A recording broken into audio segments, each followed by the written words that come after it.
Hello दोस्तों, बिहार शिक्षक भर्ती वाले हो जाइए तैयार। आज एक बार फिर लेके आ गए हैं ज्योग्राफी का स्पेशल क्लास।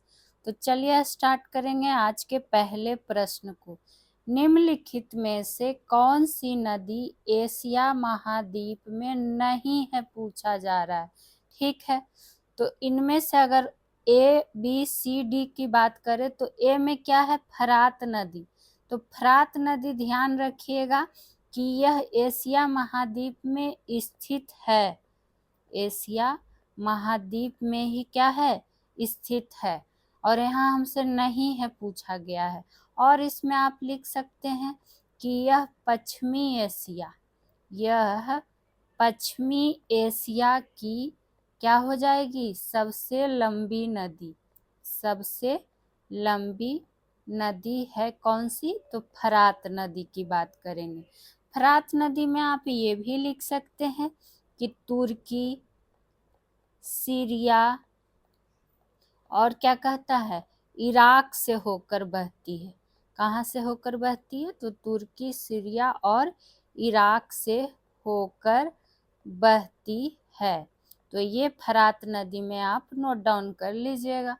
वहीं दूसरा ऑप्शन है बी में इरावती नदी।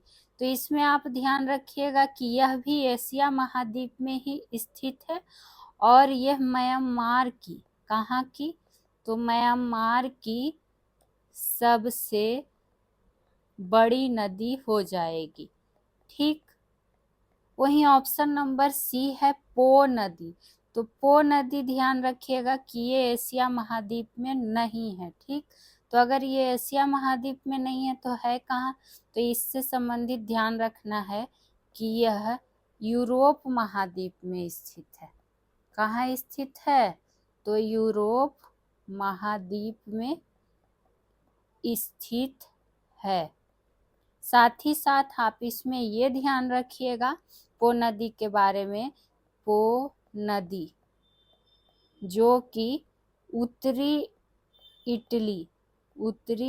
इटली की सबसे क्या हो जाएगी, लंबी नदी हो जाएगी। सबसे लंबी नदी है। ठीक, और यह इटली के पश्चिमी भाग में, कौन भाग में, तो पश्चिमी भाग में कोटियन आल्प से निकलती है। नाम जरूर ध्यान दीजिएगा, कोटियन आल्प से क्या होती है, निकलती है। ये एक पॉइंट इसमें लिख लीजिएगा। वहीं अगर बात करें मेकांग नदी की, तो ये भी एशिया महाद्वीप में ही स्थित है। और आप इसको ध्यान रख सकते हैं कि यह जो है चीन, म्यांमार या फिर लाओस, कंबोडिया, थाईलैंड, ये सब जो हैं क्या हैं, इससे होकर ये बहती है। इससे होकर बहती है कौन, तो मेकांग नदी। तो देखिए आपको चारों नदी को क्लियर कर दिया गया कि आंसर पो नदी क्यों हुआ। अब चलिए बढ़ेंगे ज्योग्राफी के दूसरे प्रश्न को, और वीडियो लास्ट तक जरूर देखिएगा। एक एक प्रश्न से लेकर जो आपको सॉल्यूशन दिया जाएगा काफी महत्वपूर्ण होने वाला है। निम्नलिखित में से कौन सी नदियां सुलेमान श्रेणी से निकलती है, कौन श्रेणी, तो सुलेमान श्रेणी। तो ध्यान रखिएगा गोमल इसमें हो जाएगा, नुब्रा नदी हो जाएगा और तोची नदी हो जाएगा। यानी कि 1, 2, 5 ये तो हुई इसके आंसर की बात। ठीक, वहीं अगर आपको पूछिएगा कि ये कोई खास नहीं है, इससे रिलेटेड कुछ पूछता नहीं है, छोटी मोटी नदी हो सकती है, इसकी उतनी जानकारी नहीं पूछती। हाँ, सियोक नदी क्यों नहीं हुआ, तो सियोक नदी से आप नोट डाउन कर सकते हैं कि यह नदी, कौन नदी, तो सियोक नदी की बात हो रही, कि काराकोरम श्रेणी से निकलती है। किस श्रेणी से, तो काराकोरम श्रेणी से निकलती है। हमसे पूछा क्या गया था, सुलेमान श्रेणी से। वहीं अगर बात करें गोमल नदी का, तो ये तो गोमल नदी जो है सुलेमान श्रेणी से निकलती है। साथ ही साथ आप ध्यान रखिएगा कि यह एक महत्वपूर्ण नदी है।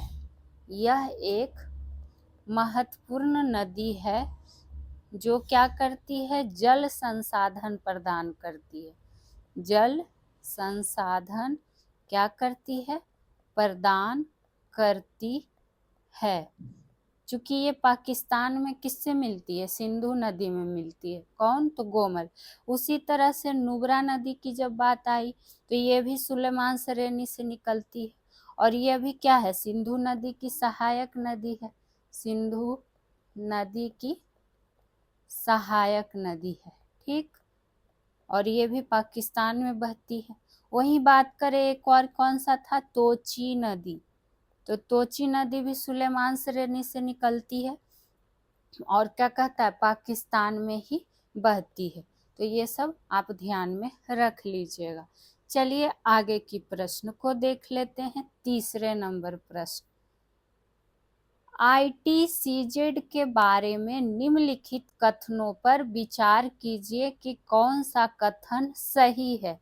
ठीक, तो हमें कथन देखना पड़ेगा, लेकिन उससे पहले जानिए ITCZ की बात आई है तो इसका हिंदी में ही आप पूर्ण रूप ध्यान रखेंगे। अंतर उष्णकटिबंधीय, अंतर उष्णकटिबंधीय अभिसरण क्षेत्र, अभिसरण क्षेत्र।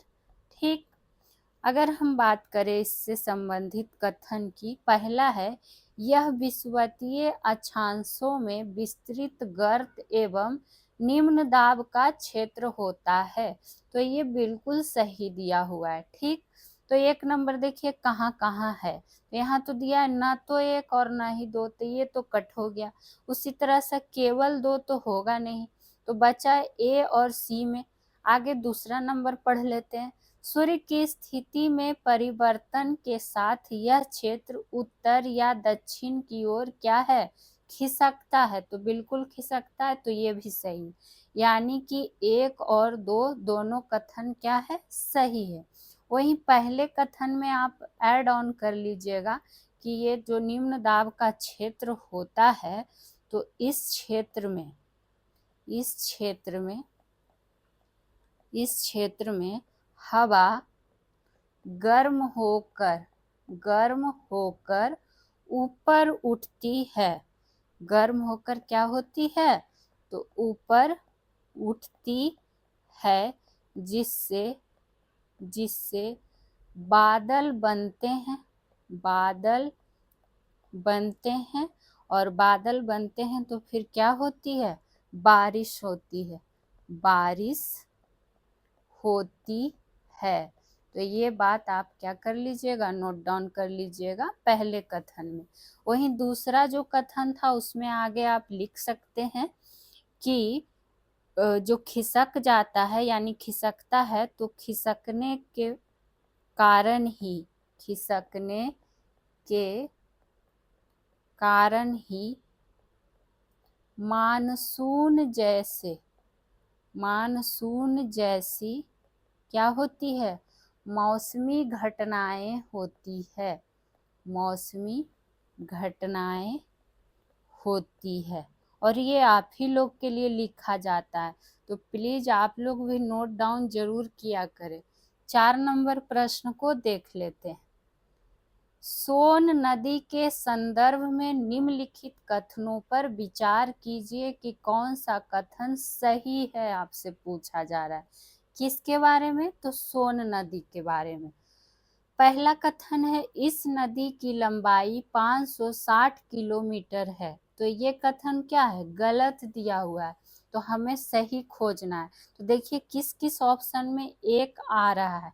ठीक, तो एक आ रहा है ए में और सी में, तो यहाँ गलत जब हो गया तो ये ना तो एक होगा आंसर और ना ही सी होगा। ठीक, वहीं बात करें बी में है, आरा के बाद यह गंगा नदी में मिल जाती है। तो यह क्या है, बिल्कुल कथन सत्य दिया हुआ है, तो 2 नंबर क्या हो जाएगा, सही हो जाएगा। तीसरा है सोन नदी का उद्गम अमरकंटक पठार से होता है। तो ये बात क्या है, बिल्कुल सही है। तो ऑप्शन नंबर बी। और यहाँ पर देखिए 4 नंबर भी उपरोक्त में से कोई नहीं होना चाहिए था। ठीक, तो 2 और 3 कथन क्या है, बिल्कुल सही है। और यहाँ 560 किलोमीटर की जगह क्या होना चाहिए था, 784 किलोमीटर कुल लंबाई है, इसीलिए वो क्या हो गया, गलत हो गया।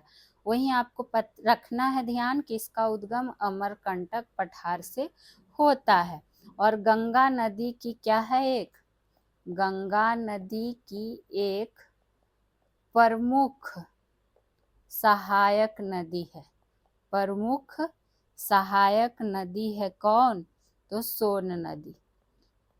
आपको समझिए टॉपिक वाइज ज्योग्राफी का प्रश्न कराया जा रहा है। आगे की चर्चा कर लेते हैं 5वें नंबर प्रश्न पर। और सारे के सारे देखिए आपको कथन के रूप में ही सारे प्रश्न हैं, और इसी तरह के बिहार शिक्षक भर्ती एग्जाम में दिखते हैं प्रश्न। निम्नलिखित युग्मों पर विचार कीजिए कि कौन सा युग्म सही सुमेलित नहीं है, पूछा जा रहा है। तो ध्यान से देखना है। पहला, आम्र वर्षा केरल और क्या कहता है, तटीय कर्नाटक क्षेत्रों में ही होती है। तो ये बिल्कुल क्या है, सही दिया हुआ है, लेकिन हमसे सही नहीं है पूछा गया है। तो ये बात भी आप साथ ही साथ ध्यान रखते चलिएगा कि आम्र वर्षा का तटीय क्षेत्र क्या हो जाएगा, केरल और कर्नाटक। वहीं दूसरा कथन है फूलों वाली बौछार जो है, ये क्या है, केरल से संबंधित है। तो ये भी क्या है, सही ही दिया हुआ है। ठीक, तो सही ही दिया हुआ है, तो 1 2 तो होगा नहीं, इसको खत्म करिए। फिर यहाँ 2 भी क्या आ गया, तो ये भी सही नहीं। फिर यहाँ 2 आ रहा है, तो ये भी इस तरह से ऑप्शन नंबर डी, यानी कि केवल 4 से क्या है, गलत दिया हुआ है। हालांकि आगे देख लेते हैं। काल बैसाखी असम की पश्चिम बंगाल, तो ये बात भी बिल्कुल सही है कि पश्चिम बंगाल और असम में आने वाली तूफान वर्षा का नाम है काल बैसाखी। लू संपूर्ण भारत, तो ये क्या था, यहाँ पर गलत दिया हुआ था। क्यों गलत है, चूंकि आपको पता होना चाहिए कि ये संपूर्ण भारत में नहीं, बल्कि मुख्य रूप से उत्तर भारत में, मुख्य रूप से क्या कहता है, उत्तर भारत में ही क्या रहती है, सीमित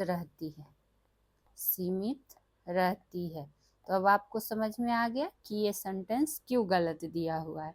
चलिए आगे की बात कर ले 6ठे नंबर प्रश्न को।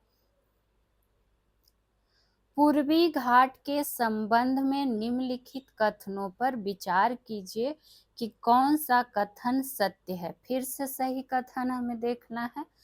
पहला है पूर्वी घाटी का विस्तार सतत है, तो ये कथन क्या है, गलत दिया हुआ है, यानी कि 1 नंबर तो होगा नहीं, तो केवल 1 कट गया। यहाँ भी सी में 1 आ रहा है, तो ये भी कट गया। अब देखिए डी और बी में, पूर्वी घाट की सबसे ऊंची चोटी महेंद्रगिरी है, तो ये बात आपको क्या है, क्लियर कट है कि ये क्या है, सही दिया हुआ है इसकी। तो केवल 2 नंबर ऑप्शन हो जाएगा सही कथन। ठीक, अब पूछेगा कि अगर पूर्वी घाट का बात जो है पहले सेंटेंस में, कि पूर्वी घाट का जो विस्तार है वो सतत नहीं है, बल्कि क्या है, अनियमित है। क्या है, तो अनियमित है। और इसमें लिख लीजिएगा कि बंगाल की खाड़ी में गिरने वाली नदियों ने क्या कर दिया है, इनका कटाव कर दिया है। ठीक, वहीं आपको ये जरूर ध्यान रखना है कि पूर्वी घाट की सबसे ऊंची चोटी महेंद्रगिरी हो जाएगी। वही चलिए, इसमें और कुछ था नहीं, आगे के प्रश्न को देख लेते हैं। प्रायद्वीपीय भारत के संदर्भ में निम्नलिखित कथनों पर विचार करिए कि क्या सही है। फिर से सही देखना है, ठीक। और एक तरफ आपका दर्रा घाट है और एक तरफ आपको अवस्थिति इसकी मिलान करनी है। तो देख लेते हैं। भोर घाट पुणे और मुंबई के मध्य, तो ये क्या है, सही दिया हुआ है। वही बात करें, 2 है थाल घाट, तो ये क्या है, नासिक और मुंबई के बीच है, तो ये भी सही है। तीसरा है पाल घाट, केरल और क्या कहता है, तमिलनाडु के मध्य, तो ये भी सही दिया हुआ है। और ये बराबर पूछते रहता है तीनों, ठीक। तो यानी कि सारे के सारे सही दिए हुए हैं। वही बात रही एक और, यहाँ पर ध्यान रख लीजिएगा, सेनकोट्टा दर्रा। कौन दर्रा, तो सेनकोट्टा दर्रा, ठीक। अगर उसकी अवस्थिति की बात करें तो तिरुवनंतपुरम, तिरुवनंतपुरम और मदुरै के बीच, मदुरै के मध्य। तो ये जो स्थिति दी हुई है इसको नोट डाउन जरूर कर लीजिएगा। आगे के प्रश्न को देख लेते हैं। और आगे प्रश्न पे जाने से पहले बिहार शिक्षक भर्ती वाले, ये आप लोग के लिए एक बार जरूर इसको चेक कर लीजिएगा। और हाँ, solution by PJ channel subscribe कर लीजिए। अगर हमारी क्लास हमारी मेहनत आपको पसंद आती है तो प्लीज़ क्लास को लाइक करना ना भूलें। साथ ही साथ आप इसका लिंक शेयर कर दें अपनों दोस्तों के बीच ग्रुप में। और हाँ, एक कमेंट ज़रूर किया करें, आपके कमेंट से हमें भी मोटिवेशन मिलती है। और आप खुद देखो, आपको बिल्कुल एग्जाम पैटर्न पे एकदम इम्पॉर्टेंट क्वेश्चन दिया जा रहा है।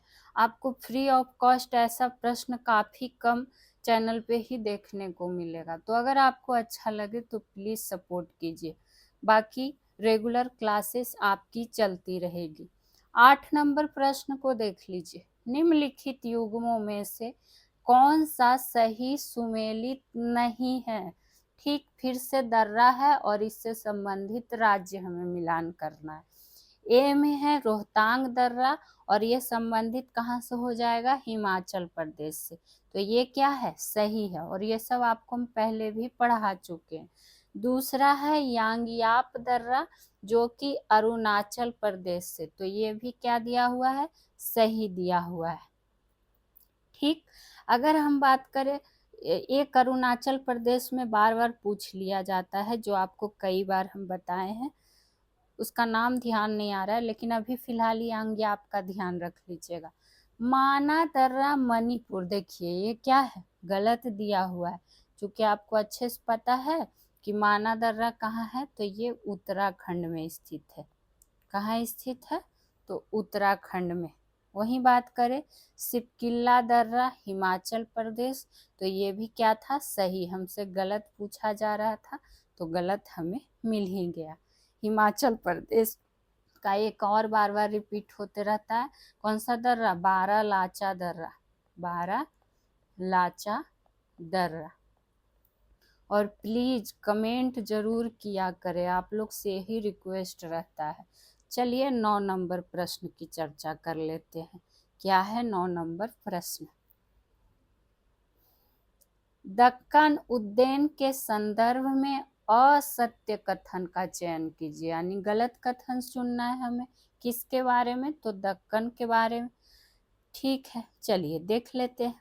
इसकी उत्पत्ति ज्वालामुखी से हुई है, तो बिल्कुल ज्वालामुखी से ही हुई है, तो ये क्या है, सही दिया हुआ है। वहीं इसके शैल जो है आग्नेय है, तो ये बात भी क्या है, सही है। जो भी सही रहे उस पॉइंट को आपको ध्यान में रख लेना है। तीसरा है इसकी एक विशेषता, यहाँ पाया जाने वाला काली मृदा है, तो ये बात भी क्या है, सही है। तो जब तीनों सही हो गया, यानी कि इनमें से कोई नहीं गलत है, ये आंसर हो जाएगा, ठीक। अगर हम बात करें, ध्यान रख लीजिएगा कि दक्कन उद्यान उद्यान या फिर इसको दक्कन ट्रैम्प भी लिखा मिल सकता है, ठीक, ट्रैप। तो अगर हम इसमें पूछ लिया जाता है कि दक्कन ट्रैप में पाए जाने वाले प्राकृतिक संसाधन की कुछ बात कर लेते हैं। प्राकृतिक संसाधन की बात कर लेते हैं। ठीक, तो प्राकृतिक संसाधन में जैसे क्या, खनिज, खनिज के अंदर भी क्या, लोहा हो गया, मैग्नीज हो गया, तांबा हुआ, सोना हुआ, ये सब इसके अंतर्गत आ जाएंगे और ये दक्कन ट्रैप में पाए जाने वाले। ठीक है, उसी तरह से कोयला ध्यान रख लीजिएगा। फिर तेल और प्राकृतिक गैस, तेल और क्या कहता है, प्राकृतिक गैस, कृषि भूमि हो गया, ये सब इसमें पाए जाने वाले प्राकृतिक संसाधन हैं, इसी के अंतर्गत आ जाते हैं। चलिए आगे की प्रश्न को देख लेते हैं। वाणिज्यिक कृषि के संबंध में निम्नलिखित कथनों पर विचार कीजिए कि कौन सा कथन सत्य है। आज आपको सिर्फ कथन मिल रहा है और सत्य और असत्य। तो वाणिज्यिक कृषि की बात हुई है। ठीक, देखते हैं इससे संबंधित कथन को। रोपण कृषि भी एक प्रकार की वाणिज्यिक खेती है। तो ये बात क्या दिया हुआ है, बिल्कुल सही दिया हुआ है। तो देखिए एक नंबर कहाँ कहाँ है, तो ए में है और सी में है। तो एक चीज तो कंफर्म हो गया कि ना ही डी ऑप्शन इसका आंसर होगा और ना ही बी ऑप्शन होगा, यानी कि इन दोनों में से हमें आंसर मिलेगा। दूसरा है रबी फसल भी एक प्रकार की रोपण कृषि है, जो कि क्या है, गलत है। और आपको कई बार हम बता चुके हैं कि रबी फसल जो है सर्दी में बोया जाता है। किस में बोया जाता है, सर्दी में बोया जाता है। पूरे डिटेल के साथ आपको पढ़ा चुके हैं। और बसंत ऋतु में काटा जाता है। एग्जाम्पल के तौर पे अगर इसमें ध्यान रखना है तो गेहूं, जौ, चना, सरसों, ये सब किसके अंतर्गत आ जाएंगे, रबी फसल के अंतर्गत आ जाएंगे। और ये सब फसल जो है रोपण कृषि से क्या है, अलग है। तो इसलिए ये सेंटेंस गलत हो गया। तीसरा है ये रोपण कृषि व्यापक क्षेत्र में की जाती है। तो दूसरा ये देखिए एक नंबर भी कट हो गया। रोपण कृषि व्यापक क्षेत्र में ही की जाती है, बिल्कुल सही कथन है। यानी कि 1 और 3 क्या हो जाएगा, सही आंसर हो जाएगा। क्योंकि इसमें एक ही प्रकार का फसल को क्या होता है, बड़ा पैमाना पर उगाया जाता है। ठीक, 11 नंबर प्रश्न करते हैं। कोयला के संदर्भ में निम्नलिखित कथनों पर विचार कीजिए कि कौन सा कथन सत्य है। किसके बारे में, तो कोयला के बारे में। चलिए देख लेते हैं। पहला नंबर क्या है कि कोयला जो है जीवाश्म युक्त ईंधन है।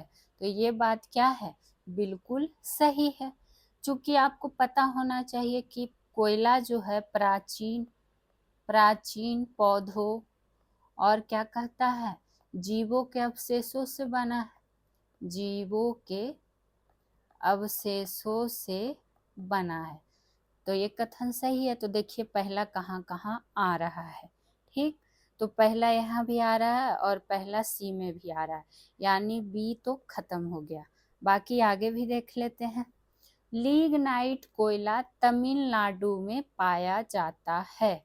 तो ये कथन भी क्या है, सही है। और आपको ये जरूर ध्यान रखना है कि कहाँ पाया जाता है, तो तमिलनाडु में। कौन सा कोयला, तो लिग्नाइट कोयला।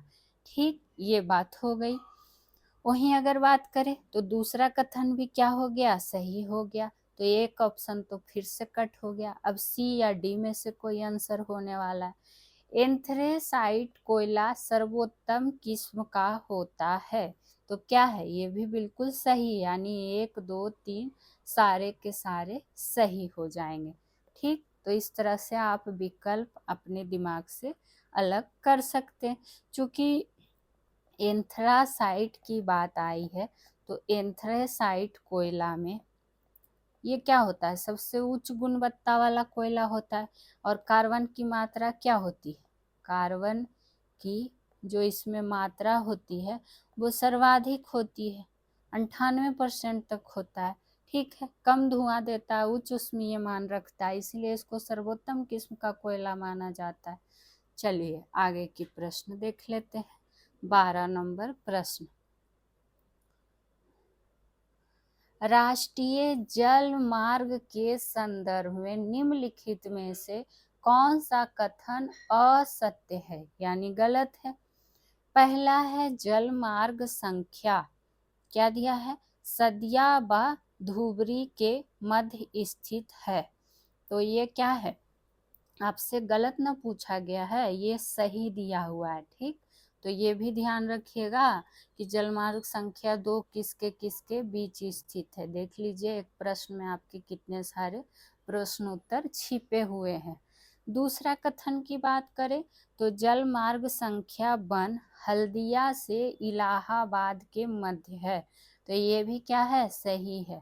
कहाँ है, तो हल्दिया से इलाहाबाद के मध्य। और जल मार्ग 1 से नोट डाउन कर लीजिएगा एक पॉइंट कि यह भारत का सबसे क्या हो जाएगा, लंबा राष्ट्रीय जल मार्ग है।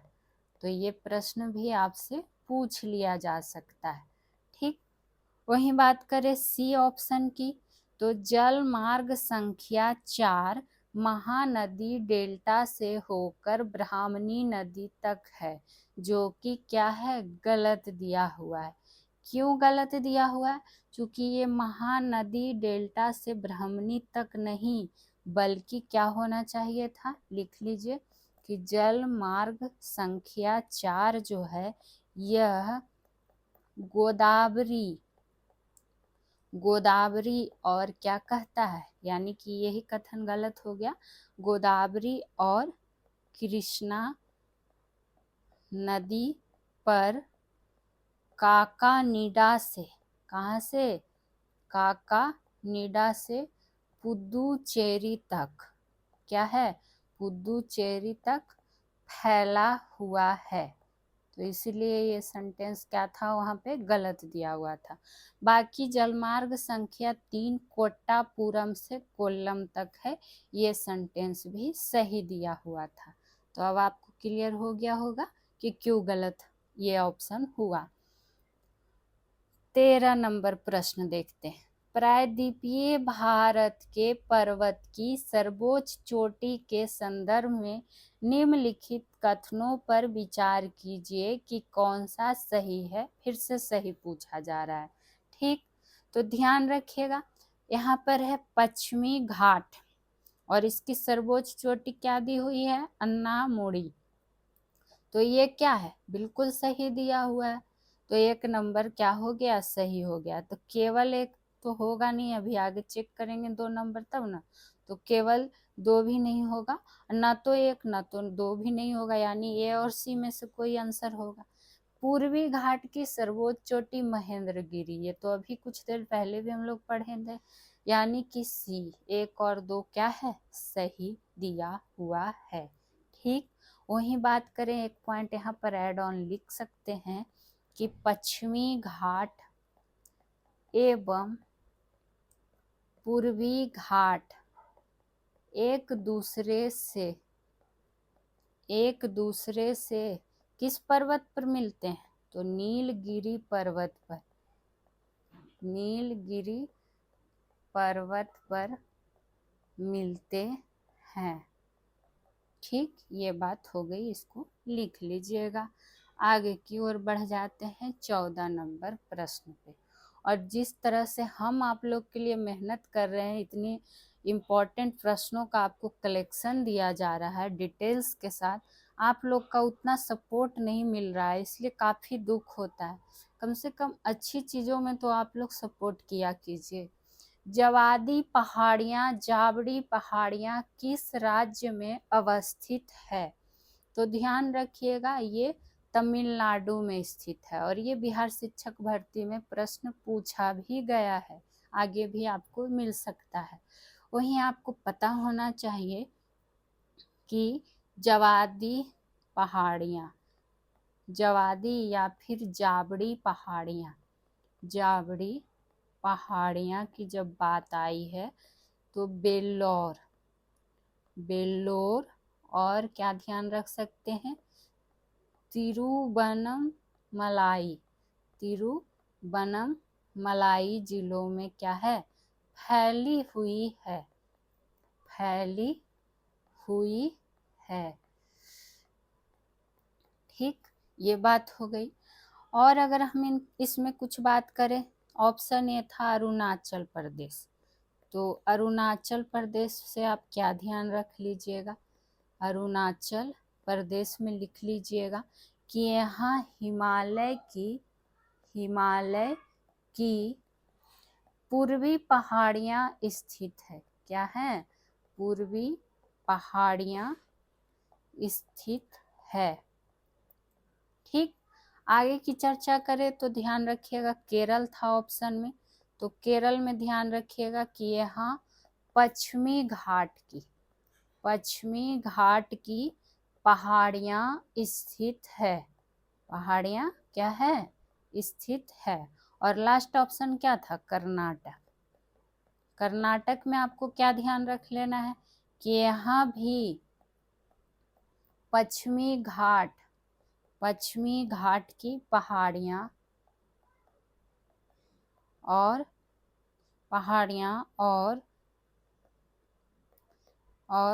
क्या कुछ अन्य पहाड़ियाँ भी स्थित है, कुछ अन्य पहाड़ियाँ भी स्थित हैं।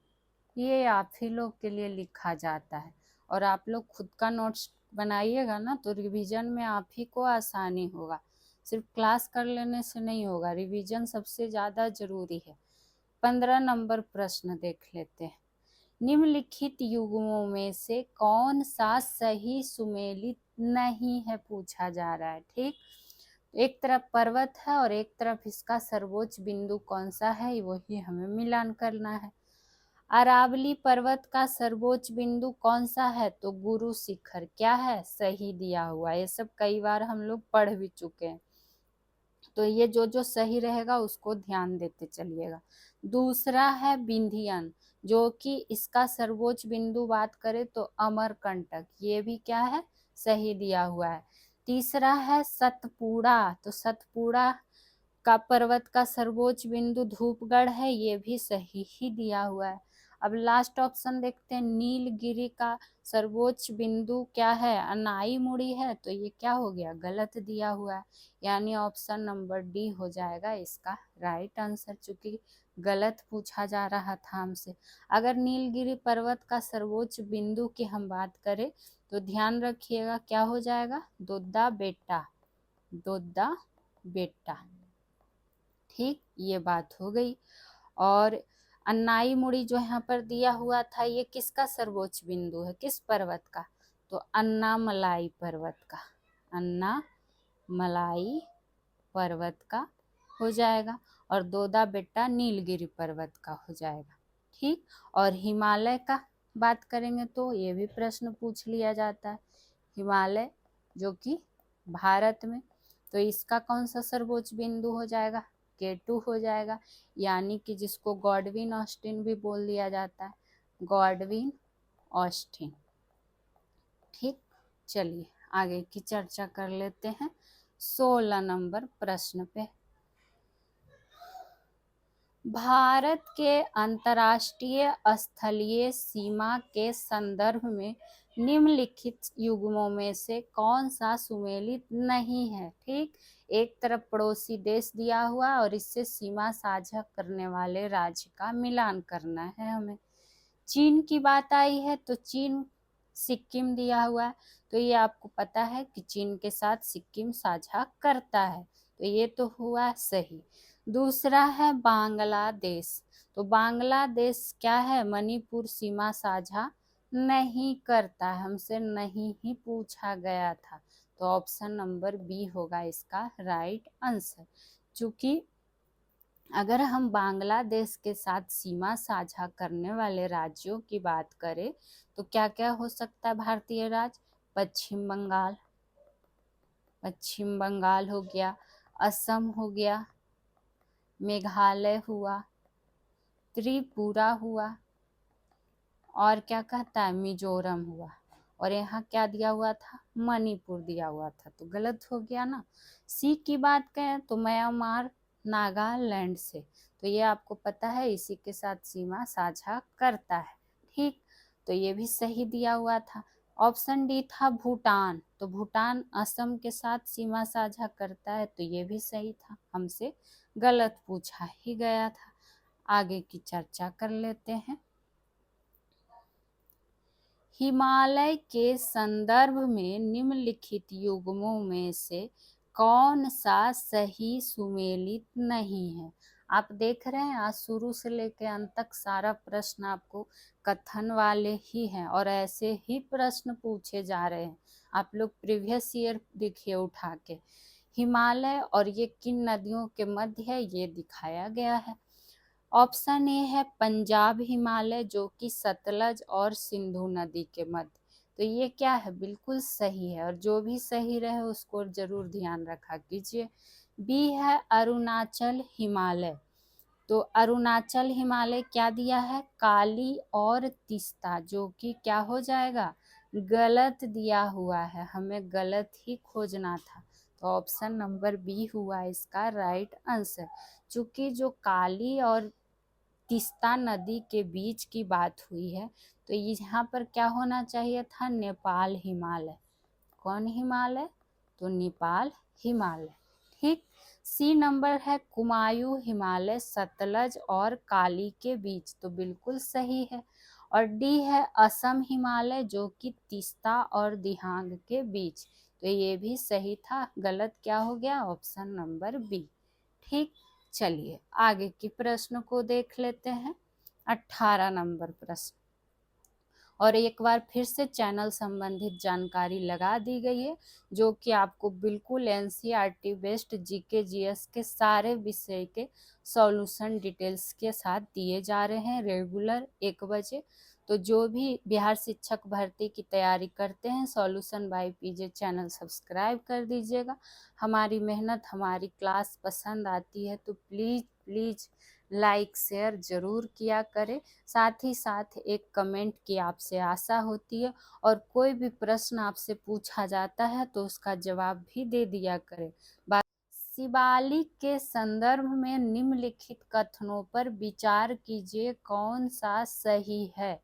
पहला है शिवालिक शिवलिंग का निर्माण सेनोजोइक युग में हुआ था, तो ये बात क्या है सही है, और जब सही रहे तो उसको ध्यान दिया कीजिए।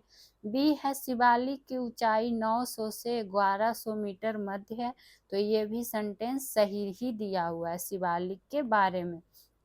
सी है शिवालिक हिमालय से मानव सभ्यता के अवशेष प्राप्त हुए, तो ये बात भी सही, यानी कि तीनों का तीनों क्या था सही है। तो ये सब जानकारी बस इसमें आपको ध्यान रख लेना है।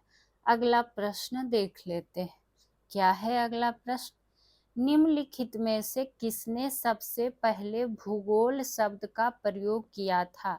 तो एक प्रश्न गिना चुना हल्का भी दिखेगा, तो ज़्यादा खुश होने का ज़रूरत नहीं है। ऑप्शन नंबर ए होगा इरेस्टोस्थनीज। ठीक, और इसका अर्थ क्या होता है, इसका अर्थ इन्होंने कहा था कि पृथ्वी का घूर्णन, पृथ्वी का घूर्णन। ठीक, इरेस्टोस्थेनिस से आप ध्यान रखिएगा कि इसका अर्थ क्या होता है पृथ्वी का घूर्णन, जो कि भूगोल के जनक के रूप में भी जाने जाते हैं। ठीक, उसी तरह से एक कार्ल रीटर का नाम याद आता है, कार्ल रीटर, जो कि जर्मन भूगोलवेत्ता थे, इसलिए इनका नाम ध्यान रखिएगा। इनको आधुनिक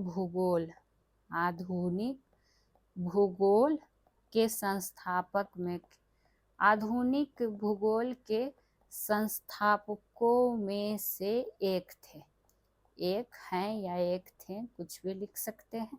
ठीक, ये सब छोटी मोटी जानकारी ऐड कर दी गई। 20 नंबर प्रश्न को देखिए।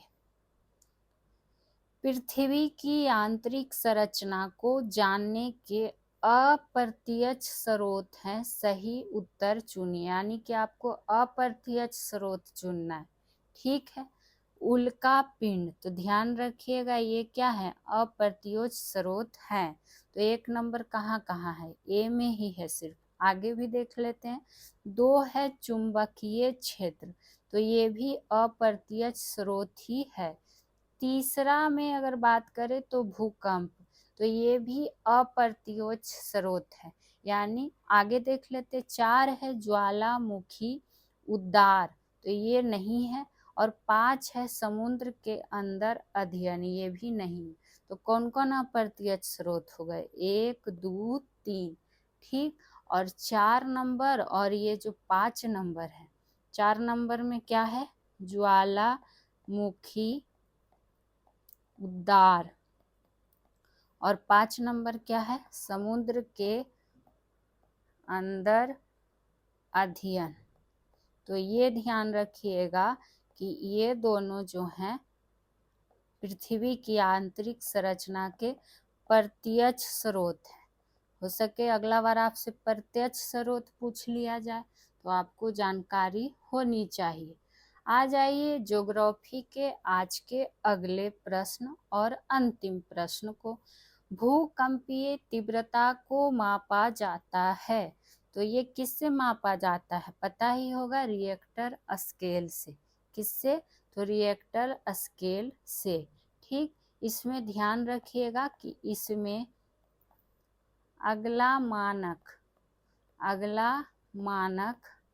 अपने पिछले मानक से क्या होता है, 10 गुना होता है, 10 गुना होता है, ठीक। वहीं देखिए ऑप्शन नंबर बी बैरोमीटर, इसको करिएगा। तो बैरोमीटर से आपको पता है कि वायुमंडलीय दबाव मापा जाता है, वायुमंडलीय दबाव मापने के लिए है, ठीक, भूकंप के लिए नहीं। वहीं रेन गेज की बात करेंगे तो रेन गेज के उपकरण क्या है, बारिश की मात्रा को मापने के लिए, यानी कि गिरी हुई बारिश की मात्रा को मापने के लिए, तो ये भी भूकंप से संबंधित नहीं। और लास्ट क्या है, एनीमोमीटर, तो यह क्या उपकरण है, हवा की गति को मापने के लिए, हवा की गति को मापने के लिए, ठीक। तो आज की क्लासेस में इतने ही। बाकी solution by PJ channel subscribe कर लीजिएगा, हमारी क्लास को लाइक शेयर ज़रूर कर दीजिए। फिर मिलेंगे अगले क्लास में। Thank you.